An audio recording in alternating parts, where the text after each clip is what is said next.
నేను మీకు ఎక్స్ప్లెయిన్ చేయబోతున్నాను. సో అందులో మొట్టమొదటిగా నేను చెప్పబోతున్నది ఏంటి అంటే ఫ్రూట్ జ్యూస్ పాయింట్. సో ఎవరైతే తక్కువ పెట్టుబడితో సొంతంగా ఒక బిజినెస్ స్టార్ట్ చేయాలనుకుంటున్నారో వాళ్ళకి ఇది బెస్ట్ ఐడియా అనే చెప్పాలి. సో ఇక మొదలు పెడదామా?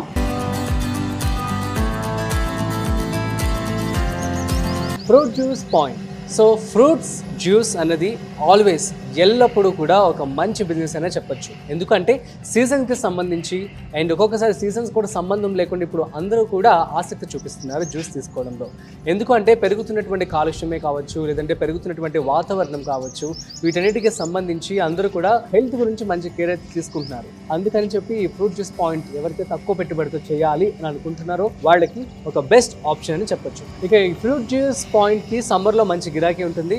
ఒక ఏ పండునైనా సరే కూడా మనం క్రష్ చేస్తే అసలు చాలా అద్భుతమైన టేస్ట్ అయితే వస్తుంది. సో అయితే ఈ ఫ్రూట్ జ్యూస్ పాయింట్ కనుక మీరు స్టార్ట్ చేయాలంటే ఎటువంటి జాగ్రత్తలు తీసుకోవాలి, ఎంత ఇన్వెస్ట్మెంట్ అవుతుంది, తర్వాత ఎలాంటి లైసెన్సులు తీసుకోవాలి, దాని ద్వారా వచ్చే లాభాలు ఏంటి, ఎలాంటి ప్లేస్లో ఎంచుకోవాలి అనేది కూడా నేను ఇప్పుడు మీకు చెప్పబోతున్నాను. సో మిస్ అవ్వకుండా వీడియోని ఎండ్ వరకు చూసేయండి.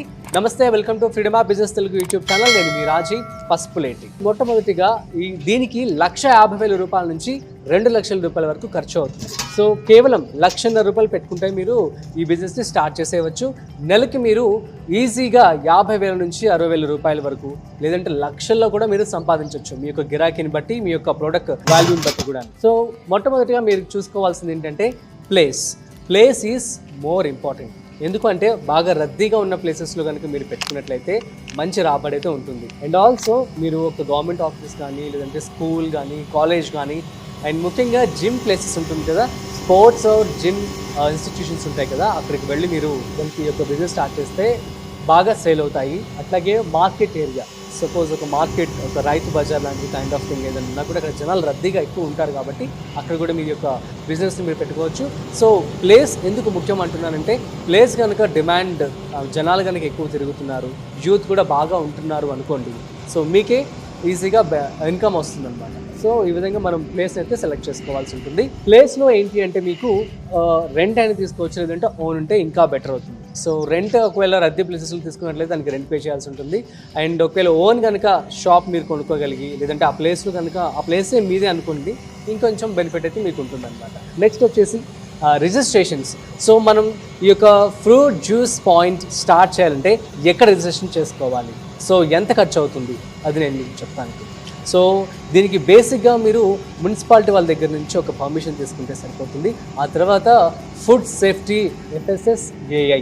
సో ఇదేంటి అంటే ఫుడ్కి సంబంధించి దేనికైనా ప్రోడక్ట్స్ మీరు అమ్ముతున్నా, ఏదైనా జ్యూసెసే కావచ్చు, ఫుడ్ సంబంధించి ఎనీథింగ్ ఫుడ్ ట్రక్ కావచ్చు, దేనికైనా సరే మీరు FSSAI లైసెన్స్ని తీసుకోవాల్సి ఉంటుంది.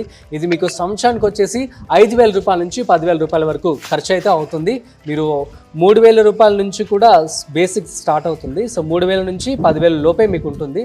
FSSAI పూర్తిగా మీరు చూసుకొని మీ బిజినెస్ మోడల్ ఏంటి, ఎగ్జాక్ట్గా ఎంత ఖర్చు అవుతుందో చూసుకొని దాన్ని మీరు కనుక వాళ్ళకి చెప్పినట్లయితే వాళ్ళు చూసి మొత్తం అన్ని డీటెయిల్స్ వెరిఫై చేసి మీకు ఒక FSSAI లైసెన్స్ అనేది ఇవ్వడం జరుగుతుంది. And also municipal permission is most important. ఎందుకంటే ఏదైతే ప్లేస్ ఉందో మీరు ఫ్రూట్ జ్యూస్ పాయింట్ స్టార్ట్ చేశారో ఆ ప్లేస్లో ఖచ్చితంగా క్లీన్గా, హైజీన్గా ఉండాలి. సో అప్పుడే జనాలు రావడానికి ఇష్టపడతారు. ఎటువంటి రోగాలు కానీ, వ్యాధులు కానీ అందరికీ సోకం అనమాట.